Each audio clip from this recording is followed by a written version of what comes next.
Épargne ezali mbongo oyo etiami pembeni mpona kosalela yango na bamposa ekanamaki to te. Lokola momesano na mboka nyonso libota ya matondo basololaka mingi mayema tali baproje na bango.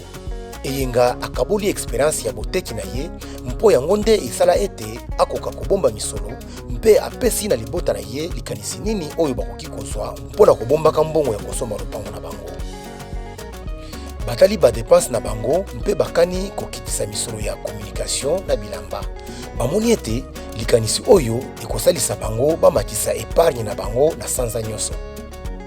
Mpona kolakisa bana na bango lolenge ya kobomba misolo, eyenga pesi lisusu likanisi ya kobomba ndambu ya misolo ya kolation ya mwana moko na kesi ya moke mpo bango mpe bakoma na momesano ya koepargne. Na yango, eyenga akobanda kopesa bango mikolo nyonso bilei oyo bakobanda komema na kelasi. Matondo mpe lokola amoni ete akoki kokitisa ba dépense misusu na boutique na bango mpo ekoka komatisa ba bénéfice mpe kotombola épargne na bango.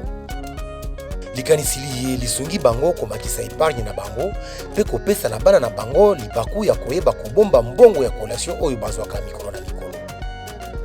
Sikawa bazali na esengo mingi mpo bakoki kolonga mikakatano misusu oyo ekoki kokomela bango mpe kosala baproje na bango. Moto nyonso akoki koepargne na bokimi ba dépense ezanga ntina.